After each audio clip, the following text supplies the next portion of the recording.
The first WSL game week of the festive season was an absolute goal fest with 28 goals across the 6 matches. In this weekly roundup, we review how Manchester United have got their mojo back, whether Palace's crushing loss to relegation rivals West Ham leads them damned to relegation, and whether Brighton's deserved a result against the flawless Chelsea. This is our Match Week 9 WSL review. Alright, let's get into it then. Game week 9 of the 24-25 WSL season. A fantastic campaign we've had already. So let's get started with the first game of the weekend. Manchester United 4, Liverpool 0. Harry watched this game live on the show, so everyone out there who hasn't seen it, you can go ahead and watch our live reaction. But Harry, what were your thoughts throughout the match? I think it was a very interesting game. If you'd asked me after the first half an hour if Man United were going to win that game 4-0, I'd have probably laughed you out of the room. But it was a brilliant last 15 minutes of the first half and second half from Manchester United. But yeah, I do think that the game was pretty competitive. It was a little bit shaky from both sides in that opening half an hour.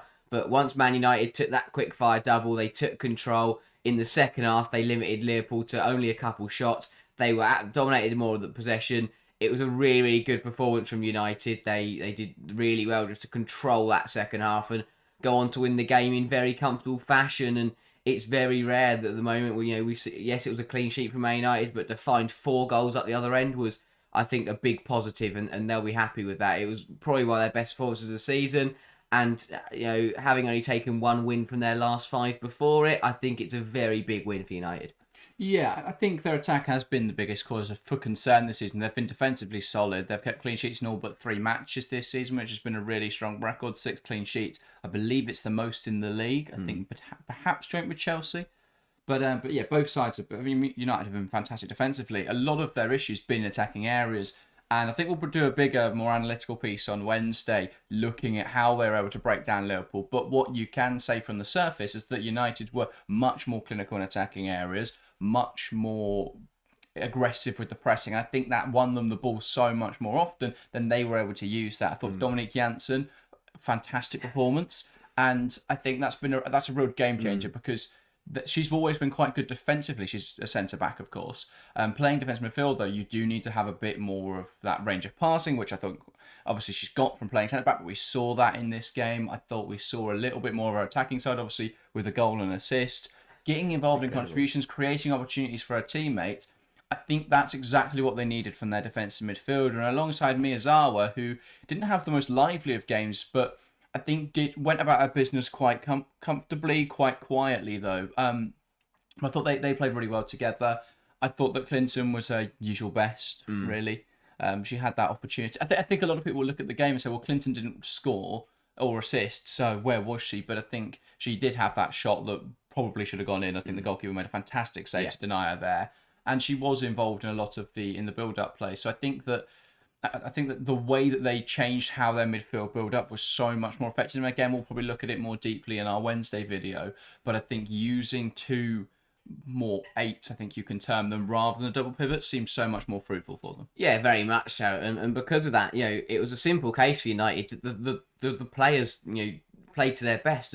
And when the United, because that United attack is so good on paper, when they do play the way that we know they can, they're absolutely brilliant. Turland on the score sheet once again. Leia Galton came in and was absolutely phenomenal. And once again, once you bench an out of form Toon and Toon's out injured, it's handed that opportunity for Galton to come back into a natural position, and you see a player who's able to press quite effectively, able to deliver the ball effectively, and able to contribute in attacking areas. I don't think shoehorning players into positions they don't fit has been successful. And I think this was so much better where we saw players playing in their actual positions and they looked much better for it. Yeah, very much. I mean, Mallard's the one, I think, next that deserves to start. And while Heisei went around missing chances and trying to fight everyone again, and Mallard came on and scored again. It's one of those where I think Melby Mallard will be thinking, what on earth does she do to start in this Manchester United team? Well, to be fair, I think that Mallard and Galton's going to create a bit of an issue because they're both left wingers. And I don't know, Mallard can play through the middle as well, so you've got a bit of rotation there. But on the right-hand side, at the moment, JC's doing really well. For me, Bizet is the obvious one. They just come straight back into the side there soon. I thought that other than... The rest of the team was fantastic. JC had a bit of a difficult game. She just went around lumping into people. And there's a few times where if she just focused on running in behind, she's either going to have an opportunity or be fouled. And yet, she was too caught up in trying to be an aggressor. I thought, maybe she's been watching too much Katie McCabe. Maybe. I don't know. But yeah, I thought that other than Heisei... Manchester United were absolutely fantastic. And yeah, and as I say, when Bize comes back in, that's going to be really strong. I know you mentioned Mallard and a really well taken fourth goal that was for Melvin Mallard. But I think it's not a bad issue to have that both Galton and Mallard are in form right now. Or at least played very well in this game, because it does give you that rotation. It's a much better position to be in than they were a few weeks ago, where it's like, well, we've got no left wingers that are in form. Now they've got two. So I think that is, I think that's going to be really interesting to see how this United team develops. But they are looking really good. The question is now how competitive are they? Are they in a conversation with Manchester City? Are they in a conversation with Arsenal? Or are they still a step off that bracket? That's the question. I have no doubt that they're not quite at Chelsea's level yet, but I think the other two they can definitely surmount. And then it becomes a question of, can they find Champions League football? Yeah, very much so. I think it was a brilliant performance from Man United this weekend. It has to be said, Liverpool really were not at the races. Once they conceded that quick fire double, they were completely out of the game. But we know in Liverpool, it's one of the worst injury crises that we've seen in a long time. They're struggling to get players. They've got Zara Shaw starting, who's only 17, and yeah, she looked pretty handy, but at the end of the day, you don't want to be throwing her into Manchester United away. Liverpool got real problems at the moment. They're just having to ride out this storm. They put up a decent fight for about half an hour, but they fell away as we kind of expected. Yeah, they didn't really offer any sort of attack, as you say. 30 minutes was quite decent, but they failed to have a shot on target in the second half. They did have more possession than Manchester United, but they didn't really use it. 8 shots to United's 21, 2 on target to United's 6. That's the one criticism I'll have of United, is that I think if they put more shots on target, how bad could this have been? Yeah. Because for Liverpool, only putting 6 on target when you had 21 shots, that's about a 25% success rate. You would be hoping to put a few more on target. But I don't think you can bash United much for this performance. Really strong game. They completely shut down Liverpool. Liverpool didn't create a big chance all game. So really good performance from Manchester United, and I have to say it's probably their best of the season. Definitely. I thought they played really well against Chelsea and were unlucky that day. I just think Chelsea are so strong right now. It's difficult to envision a team beating them. And then here today, they showed up with an equally good performance up against a worse opposition, and they put a few past them. And I think it's a really good win for United, especially when coming into this, they'd won 1 match in 5. I think it's a boost to the confidence that they really needed. Yeah, very much so. And with that win, well, at the time, they put a lot of pressure on City and Arsenal to go and get results. Yeah, and of course, they jumped above Brighton, as we'll look at in a moment. Let's get to our next game then. Another 4-0 win. Manchester City 4, Leicester City 0. This one significantly less surprising. Perhaps the only surprise is that City didn't get more. Yeah, potentially so. I think Shaw scoring after 2 minutes, it looked like it was going to be a really, really tough afternoon for Leicester, but they did well to kind of weather the storm a little bit. But City played really well. As you say, we kind of expected this. Leicester have lacked anything in front of goal. Yes, they've looked good defensively, but up against this Man City front line, we knew they were going to struggle. It was a really, really good performance from City. Once again, it's a convincing victory. It keeps them second in the league. It's what they've got to do. Keep ticking points over with good performances and hope something happens to Chelsea, which is, well, that's going to take something. But yeah, really good from City. Leicester, another tough game. Well, I think this game shows what we've sort of learned about City this season, in that they have very good players, but perhaps aren't the best tactically. Because I think, they only created 1 big chance. And so normally you'd be looking at that and saying, well, they didn't really create chances, but they won 4-0. And I think that shows the individual quality. And when you think about it, Shaw had 2 headers that no other player, bar maybe Sam Kerr and potentially Alessia Russo, score those goals. Because they are utterly ridiculous headers. Maybe Myra Ramirez as well, throw her in there. And on a good day, Stina Blackstenius. But the top strikers in the league. And that's the difference maker. Khadija Shaw scores 2 outrageous headers, they're 2-0 up. Yeah. And then you've got the Mary Fowler strike, which I thought was really well executed. And I think the only big chance of the game was probably the Jess Park one, where they made a really nice combination just on the edge of the box. Jess Park went through and scored a good goal. But I think it was dominant from City in terms of they had all the ball, they had all the shots, but they didn't have to create anything clear-cut. And that's why they're being let down, because they'll get away with that against Leicester. They can have half chances and rely on having better players. But when they play a team like Chelsea, as we saw at Stamford Bridge only a few weeks ago, they don't create big chances. They don't create clear-cut opportunities because they don't really need to in most games. But the issue is then when they face good opponents, they don't score goals.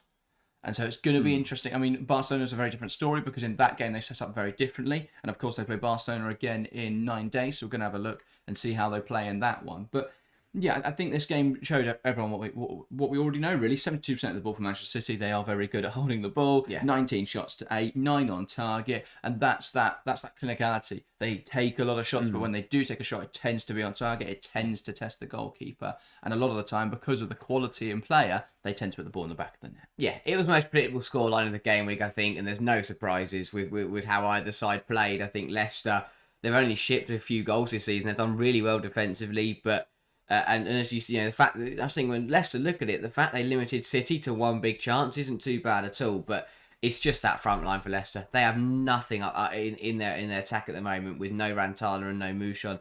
They're really struggling to find any output in the front line. Yeah, indeed. I think it's another performance for Leicester which is really concerning. It sees them drop now to 11th in the league, joint on points with Crystal Palace below them. They're in a precarious position right now. The issue is they can't score goals, so they can't really win games or score any points, which is a fundamental issue, really. And I think that is a problem. Obviously, January's right around the corner, and perhaps that's a time for investment. It needs to be, I think, for Leicester and a few other sides in the league. But yeah, I think there are some worrying signs there. Previously unbreakable defence was torn apart here by Manchester City, and that's no real surprise. They play Chelsea next week, which is not a nice fixture. They've also got the League Cup as well in the week against Birmingham, which is a bit nicer. But if they are to lose to Chelsea, and you never know, do Crystal Palace get a result against, who do they play next weekend? Manchester United? You never know. You're not in very good form right now. But if Leicester lose that, they could see themselves bottom of the league. Or I can't see them beating Chelsea or even getting a point. No. So the best they're going to hope for is that on goal difference, they're still not bottom. Yeah, but that's not a great position to be in. Leicester have come back to 2 horrible games after this international break. They've got through City now, got to get through Chelsea, go into the winter break, have a big winter transfer window where they bring in some firepower and then hit the new year with a bang. You just can't get away with scoring just 2 goals in the first 9 games of the season. It's why they've drawn so many games, because their defence until this one was very solid. But the issue is now how, that they've only got draws in the first games in the season. Yeah. So they're in a really precarious position now. Definitely. And I think, it's a tough one for Leicester. We'll see how that one develops. Up next, we have got Tottenham 2, Everton 1. This was another game where Tottenham weren't incredible, but Beth England played well and they got through it. Yeah, I mean, Beth England could have probably scored 5 if she really wanted to in this game, but apart from that, and that was enough because she scored 2 out of the 5 chances she could have scored. So that was enough for Tottenham. But yeah, it was one of those where I wasn't inspired by either team's performance, to be completely honest. I don't think Tottenham were incredible. They looked better, but they still didn't look convincing. And if Everton weren't as lacklustre as they are in attacking areas, and I think Tottenham wouldn't have got away with it at the end of the day, Everton were only pulled level by an absolute belter from home guards. A hell of a stride, to be fair. But yeah, as you say, Everton didn't create a big chance all game. Tottenham had 5. Missed 3 of them, but they still won the game, so they got through it. 26 shots, though, only 8 of which were on target. They should have won this game in a convincing manner, because I don't think Everton are very good right now, and they didn't. It wasn't convincing. They won the game, and that's important, because it sees them climb up the table, but it's not convincing. Yeah, it's a bizarre one, because I think the one thing Tottenham can pride themselves on this season is their attack. They've scored so many goals, and they've looked really dangerous in attacking areas, and to this game, it was actually their attack that kind of could have scored more, could have done better to make this game more secure. And I think the only to only concede 1 goal isn't. I think they'll take that, because I think their attack having a good season though is a bit of a myth. I thought they played well against. They scored a load of goals against Crystal Palace, but when you consider that they've only scored 14 this season and 6 came against Everton and Palace, I don't think that's a fantastic return. If I'm honest, I think that they're still not very functional in any area of the field at the moment, and that's their biggest problem. They can't score goals. They can't prevent them. Here they get away with it because they are so much better than Everton, and I thought Beth England was plays that poacher role so well. She just picked up on the scraps and then scored a penalty. The penalty for me was a little bit soft. It was a bit of a push, a bit of a trip in the box. Is it a penalty? Probably not, in my opinion.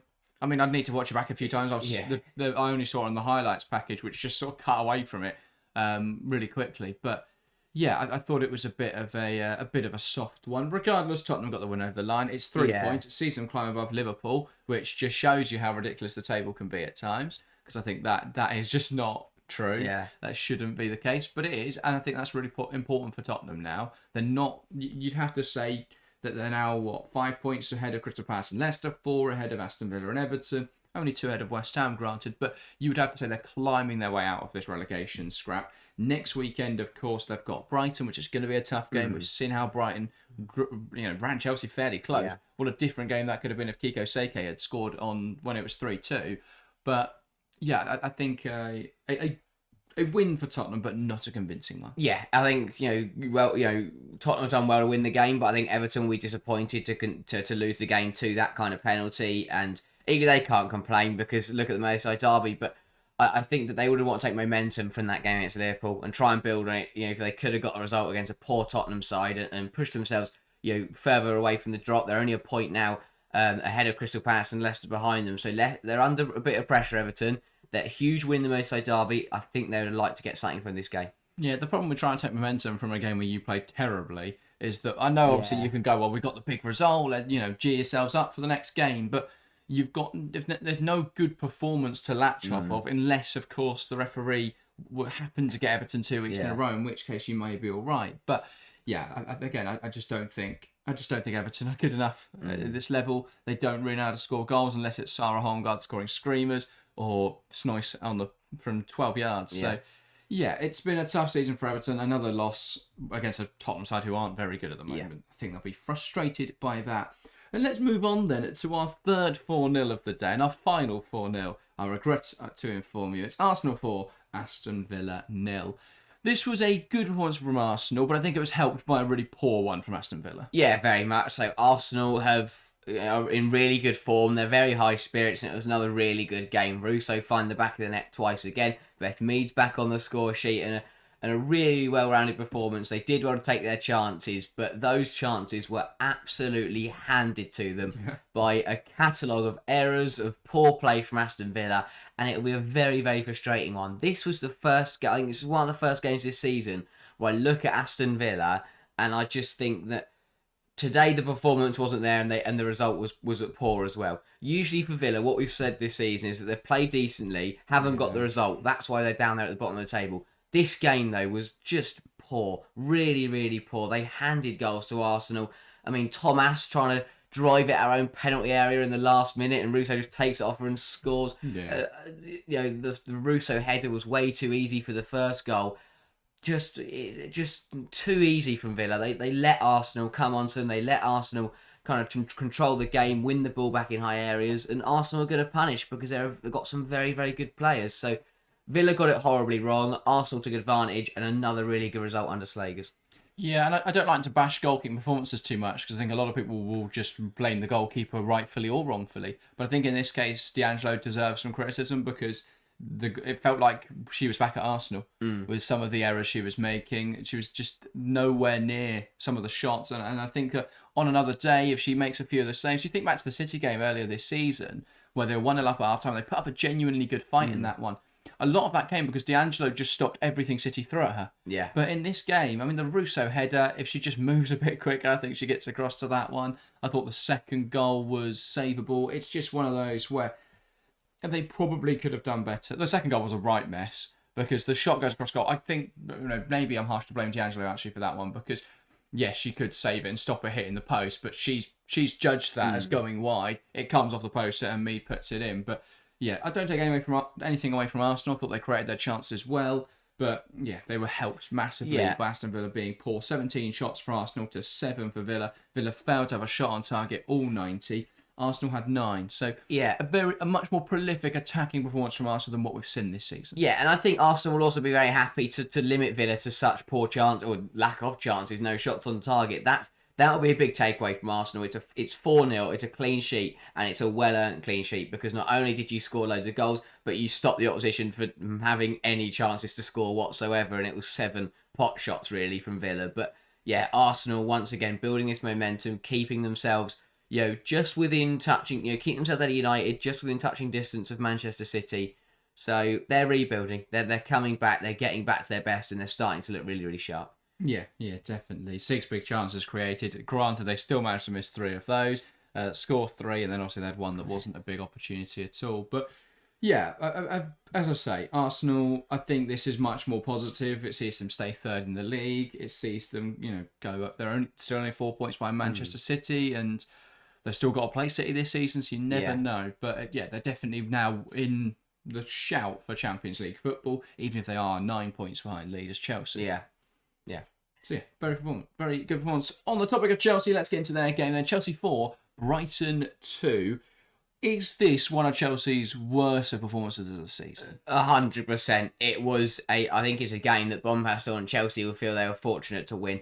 It was a messy one from Chelsea. I think Brighton will be very, very frustrated. There were ample opportunities for Brighton to get something from this game, and not only should they have probably scored to level the game, or they should have scored more goals, but also on the fact that they absolutely handed at least 2 or 3 of the goals to Chelsea, and that will be the bigger frustration for Dario Vidicic, is that they, scoring 2 at Chelsea is fine, but the fact they'll be so frustrated they conceded 4, because they should have never conceded that many goals. The first one, they lost possession in their own penalty area. The second one, Bagley lost possession in their own 6-yard box. It's just, you can't, it's costly errors against the best team in the league. And I think Chelsea, took advantage of those errors, granted, and they did well to do that. But at the end of the day, anyone could have scored those goals if they win the ball back there. And yes, you give credit to Chelsea pressing, and they did well to win the ball back. But I don't think Chelsea played particularly well in this game. I think they took advantage of Brighton errors, looked very, very difficult at the back. There were some brilliant saves across the game from Hannah Hampton to keep Chelsea in front. Without those, without a little bit of luck here and there, I think Chelsea could have dropped points here. Yeah, I agree. I think it's worth saying Brighton are tactically one of the better teams in the league, and I think a lot of the reason they aren't right up there is that they don't have the world class players that the likes of Chelsea and Manchester City do. I think tactically though, they're right there. In this game, it was very end to end. There was chances just bouncing across, from goal to goal. 31 shots though for Chelsea. It was their least clinical performance I've seen in a very long time. Of their 31 shots, only 8 were on target. They created 8 big chances and missed 4 of them. It's a lack of clinicality we've not seen in a very long time for Chelsea. Yeah, especially under Bompastor. The chance creation's incredible. You have to give them 31 shots, and to create 8 big chances is absolutely brilliant. But it means nothing if you're not going to take them. That is 23 shots off target in the whole game. Where are they going? That's absolutely insane numbers. But that could have cost Chelsea today. Lack of clinicality could have cost Chelsea, but it didn't, because and this is where you kind of get away because you are Chelsea, because they created so much. It would have been impossible for them to not score any of those 8. When you create 8 big chances, you're going to end up scoring 3 or 4 goals. But But equally, when you look at the fact 2 of them were handed to him by Brighton, it looks significantly less strong. Brighton, by the way, 6 big chances created, which is so strong against a team like Chelsea. They really caused Chelsea's defence some issues. They've missed 5 of theirs, though.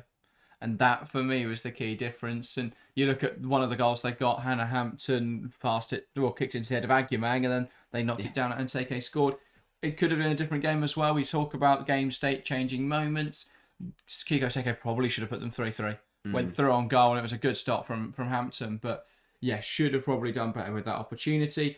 As for Chelsea, just lacked any clinicality in this game. Really worrying. I thought Kineryd was off the pace, and I know a few people have attributed it to a couple of things going on in her personal life. So perhaps that's the reason. But if so, then why not rest her for a game or give someone else an opportunity? Because I think we've seen the last few games her finishing hasn't been quite on point, and people say, "Oh, she scored in this game."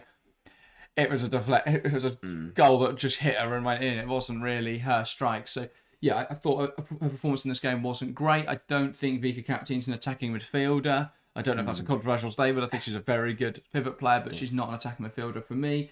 And I don't think she performed well in that role. I thought Chelsea looked better once Kat Makari was on the pitch. And I think second half they had a bit more control for a bit. And then the last 20 minutes it sort of just went back to being a complete, shit show. The ball was pinging around constantly. I think you have to give credit to Brighton, a lot of credit, because yes, United gave Chelsea a game, but that was a little bit different. United sat defensive, and they were more about being solid against Chelsea at the back, and then hitting them on the break with good attacking players. Whereas Brighton, they came at Chelsea, they took the game to Chelsea. Yes, it meant they conceded 4 goals, but they put Chelsea under a lot of pressure. And without a couple of errors in there, I think Brighton really could have come away today with a draw, if not a win. And I think that will be the more concerning factor for Bonpastor. She won't be too worried about United hitting Chelsea on the counter or getting caught out because United are defending in their own penalty area. It will be worrying that teams like Brighton can come to Kings Meadow and can take the game to Chelsea. And that is something they've got to be careful of in the second half of the season, is that, when Chelsea do come back to play teams like Brighton, they've got to make sure they're not going to cause them the same problems. If not, it could be another worrying performance. Yeah, I mean, there's two schools of thought when it comes to playing against a team of Chelsea's quality and the way they want to play by having a lot of the ball. You either sit defensive like Manchester United did, and you sit incredibly narrow, compact, and make yourselves very difficult to break down and let the team have the ball. And that can be effective if executed well. Or you turn the game into carnage because Chelsea want control. Chelsea want to get a foot on the ball and keep hold of possession. What they don't want to do is be running up and down the field because Brighton are making it very difficult for them to have that control. Great pressing. Obviously, it opens up gaps for Chelsea to play into, but it also meant that Brighton were turning over the ball in good areas. Yeah. And it was that trade-off of and on a different day it would have worked. Kiko Seke scores, it's 3-3, game state changes. Suddenly Brighton have got an opportunity. Momentum's with them for the last 20 minutes.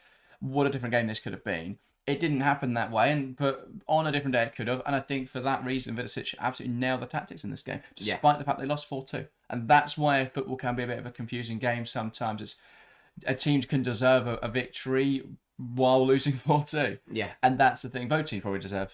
I mean, Chelsea weren't great in this game. Yeah, I think both sides scored fortunate goals. Chelsea more fortunate, I think, than Brighton because they scored more fortunate goals. But it's one of those where it wasn't a great Chelsea performance, but winners win, and that is the key thing for Bonpastor. I mean, Bonpastor won't be happy. The performance wasn't good enough, but from a Chelsea point of view, in terms of the fans, everyone surrounding the club, the 3 points is 3 points, keeps them comfortably ahead of Man City. It's a very important victory, but I'm sure Bonpastor will want to work a lot on what happened.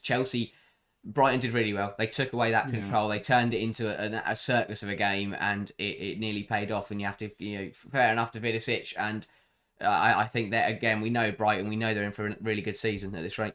Yeah, and I think Brighton will be frustrated by the fact they've now slipped to fifth. But when you consider that the only points they've dropped are to the top four teams, that's really strong. They've won the games they should have. They've lost and drawn games because of individual quality. I think Brighton tactically are in a really good position. I think Vidicic is a top manager. Add a bit more investment in it next summer. I think they're already on the right track. Add a bit more investment next summer, bring in some top quality players. They're up there. They're competing for Champions League football. Yeah, I think at the end of their season, if they're still in fifth, only behind the top four, every Brighton fan on the planet will take that. That's an absolutely brilliant season. But yeah, they're looking likely. They're playing really good football, and hopefully for Brighton, long may it continue. Yeah, and that's the thing you've got to remember as well, is that we're not quite halfway through the season. Manchester United still got to play Man City before we reach game week. What's the cut-off? 11, isn't it? Yeah. That'll be the halfway point. So they've still got to play them before then. So Brighton should win their next two games. They've got Tottenham before the winter break, and then Liverpool when we come back from the winter break. They're two games that are on form right now. Brighton should be winning. It should be. And the other thing is they beat Tottenham and they're 9 points clear of sixth. And that, they're in such a comfortable position. And if they beat Liverpool, they really... Yeah, when they're clear of everyone. They look really comfortable. And then they play Manchester United. So if United will probably not beat Man City, if we're honest. Yeah. Then they've got to play Brighton in the new year. That's a big opportunity for Brighton to climb back above ahead of Manchester United. It was a draw at the Amex earlier in this season. There's a big chance that Brighton can take 3 points, and then suddenly they're in the top four. And Arsenal have still got to play Chelsea as well in that time period. So if Brighton can keep this form going, there's a chance they'll be in the top three at the end of January. Then suddenly you're saying, well, yes, they've got to play Arsenal, Chelsea and City, but they are a team who can go and take teams like that on. Well, that's where it gets interesting, because yes, Brighton have still got to play the top four, but as you say, the top four have got to play the top four, and they're going to take points off each other. So Brighton can really take advantage of that if they want. And if we're sitting here come May when the season finishes, and Brighton are in European football, wow, what an incredible achievement. The key difference for me at the moment between Brighton and the other teams they're fighting for the Champions League spots is that the other teams have all lost only one game, and that is to Chelsea, of course. Brighton have lost 3, and that's the key difference. Brighton have lost to Arsenal, they've lost to Man City. Even if they turn those into draws, because you look at Arsenal United's record, it's 5 wins, 3 draws, 1 loss. Whereas Brighton's 5 wins, 1 draw, 3 losses. And while there's only 2 points in there, that is the difference at the moment between them being in the Champions League places and them not. Yeah. So They just need to turn more of those losses into draws. Yeah, I think the City game they could have drawn. I don't know what happened in the Arsenal game. That was one of the weirdest results of the season where they got battered at the Emirates. Tanked. But that isn't a reflect. Brighton proved in this Chelsea game that Arsenal result isn't a reflection of where they are or how good they are. Yes, indeed. Let's round off this goal fest of a game week then with the highest scoring one. West Ham 5, Crystal Palace 2. What on earth happened in London, Harry? Absolutely incredible. Crystal Palace. I'd say I feel for them. I feel for the fans. The players on the pitch. It's just not good enough. You cannot go 2-0 up in a game and lose 5-2. No. It doesn't matter what football team you are, unless you're tier 1 versus tier 9. But the fact you've gone 2-0 up in that game would be incredible. But then just set everyone on the goal line. But 2 early goals against your relegation rivals, and then you manage to ship 5 after that. It's inexcusable. The harsh reality of it for Crystal Palace is if they keep doing that, they will be relegated. There's no other way about it. They cannot afford to be in such a comfortable position against one of the other teams at the bottom and just throw it away so easily. Even if West Ham had come back to draw the game, I would have been surprised. Let alone win it. Yeah. Let alone win it 5-2. Absolutely incredible. Yeah, let alone be 3-2 up at half time. Yeah, that for me was the big thing. The score I think flatters West Ham because 2 of those goals came in the last 10 minutes, and 82nd minute, 92nd minute. Though for me, 5-2 is not a fair reflection, but it's damning however you look at it. Even if you disregard those 2 goals, they were 2-0 up after 11 minutes, and they went on to be 3-2 down by half time. That's inexcusable. Yeah. And we've spoken this season about how the fortune's not fallen Palace's way, but this is such a big opportunity for victory. They started fast, and it all faded away. And the problem is now, they find themselves now 3 points off West Ham, they're a point off Villa, a point off Everton, and they're running out of games to go and get results. This is the kind of game. They take 3 points here, they shoot up to 8th in the league, and suddenly we're having a very different conversation right now. Yeah. Instead, it's, Palace look good in this game, but then they fell away. So where is it all going wrong? Why can't they get results? And then you have to say, what is the likelihood they stay in the league if they keep dropping points in this way? And the other concern, the only team they're level on points with at the moment is Leicester, and Leicester can't score a goal to save their life. And that is what will frustrate Laura Kaminsky. Is usually the biggest problem when a team comes up into a new league is scoring goals. Bristol City, apart from Amelie Thestrup, no one found the back of the net in that season for Bristol City. But Crystal Palace are brilliant in front of goal. They were deadly in this game. Started really well, 2 really well taken goals, and again we've seen it before. They've scored 2 goals in quite a few games this season, but they just concede way too many. They conceded more to West Ham than they did against Manchester City. West Ham have struggled to score this season, and that's what really confuses me. And I think you have to West Ham. They got it right today. It was a really big performance. It was players who have not provided to this season that did show up. Pavi got her first goal in the WSL. It was a really good performance from Poibel, and Asai got back on the score sheet. And West Ham did play very, very well, but Crystal Palace, master's own downfall, they threw it away today. They're in a really, really good position, and they were terrible at the back, terrible defensively. Yeah, and I think that will be a huge concern for fans. I think it'll be a frustrating result to try and sort of recover from now. They're in a really tough spot. Manchester United is not getting any easier for them. And yeah, as you say, West Ham, 45% of their goals this season have come against Crystal Palace now. Just from this one game. And that will be a real source of frustration for Palace. Because this is a game where they could have taken some 3 points from it. They could be in a position now where we're going, big 3 points here. Could they stay up this year? Instead, I think it extends the rhetoric that Palace will go down, and that's a real problem now. Yeah. How do Palace bounce back from that defeat? Exactly, and everyone will say, they've still got over half the season to go. They've still got to play all these teams, but the problem is once you lose them, you'd rather have the points now and then defend your points total than have to be trying to get points towards the latter stage because there's no belief there because you're already down at the bottom with little points, and suddenly you're having to go away to these to your relegation rivals trying to get something out of the game, and it's just not going to happen. They're in a really tough spot now, Palace, but that's the thing, they're in a tough spot, but the nature of the league is and how tight it is at the bottom. If they win one game, they're suddenly level with West Ham again. And that's the thing, I think we're talking quite pessimistically, and rightfully so to an extent, but I think that this season is quite absurd. The fact that how many point teams are down there. There's 4 points between 7th and last. There's 5 points between 6th and last. Yeah. So I still think that bottom 7 group at the moment, that it is, are all still in that conversation. So I don't think Palace are down yet, but there are some serious concerns. Yeah. January's right around the corner, and investment for me is needed. They've got to go and make some signings if they want to stay up. But yeah, I mean, they've conceded the most goals in the league. They've scored the third least. It's not pretty reading. Yeah, exactly. That's the reason. Yes, they've got ample opportunity, and yes, it's very tight. And of course, they've got plenty of opportunities. We're not saying that they're now relegated, but 9 games into the season. It's not done yet. The two reasons for it is that the performance in this game and in other games has been nowhere near the standard that the WSL needs to be. You can't afford to go 2-0 in a football game and lose 5-2. But it just has to be better from Crystal Palace. They can go out and beat West Ham at home. They can go and beat Everton in the reverse fixture and Leicester and Villa. But they've got to go out and they're going to have to play better than they have so far this season. They're going to have to up the performances slightly. But that's the thing. But then look at the way they played against Leicester. They went 2-0 up away at Leicester and won the game. Where did that go today?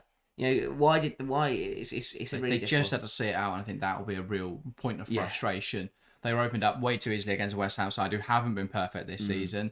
And I think that, as I say, that would be really frustrating. They've got Manchester United next. That's a really difficult game. And when you look at, the fact that Aston Villa are playing West Ham, someone there's got to claim some points. Yeah. So either they both get a point on Palace, or, one of them takes 3 points. If it's West Ham, they're probably up. Yeah. And that is how close it is right now. But if West Ham could win that game, suddenly last week they're down. Yeah. Next week you can say, well, they're pretty much safe. So such a topsy-turvy league at the moment. You can't read too much into the table yet. But that said, we're going to top of the league. Chelsea, a perfect run for Bon Pasteurs Blues. 27 points from 9 games, 30 scored, 5 conceded. That is the best in both directions, bar Manchester United, who've only conceded 3 goals. Very impressive. Second in the league, Manchester City, 22 points to their name, 5 points off leaders Chelsea. They'll be frustrated they're not closer to the Blues, but regardless, not a bad season. They've only dropped points to Arsenal and Chelsea.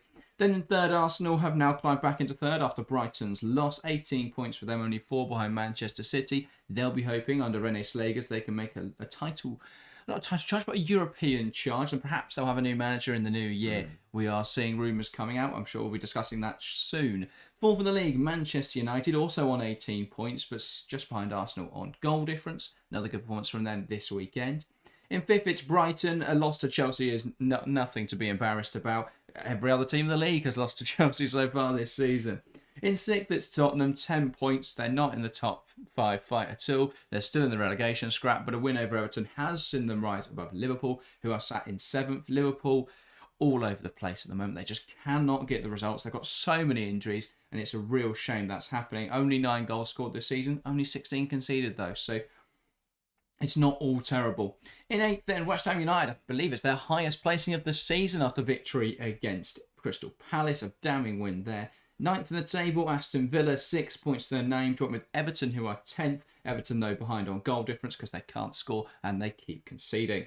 In 11th, it's Leicester City with the lowest goals scored this season, but they do have 5 points to their name. And then bottom of the league, Crystal Palace, 12th, 5 points to their name, minus 17 goal difference. Things are looking worrying for the Eagles. But that is everything for us this game week. We'll be back on Wednesday. We're going to be talking about Manchester United, what they did against Liverpool, and how they're starting to solve some of their attacking problems. So look out for that video. There'll be another video dropping Friday, as well as streams throughout the week. Champions League on Thursday night, Harry. You're covering Arsenal Valerenga. Yes, can't wait. Or Valerenga Arsenal. I think Valerenga at home in that one. Yeah, should Valerenga be a good one. Then we're back this weekend. Harry's going to be covering Manchester City, Everton, and then you can join me directly after, I think, literally 3 minutes between the two streams, potentially. Arsenal versus Liverpool. So that should be good. Do join us next weekend. Then Champions League throughout the week. And then we're at the winter break.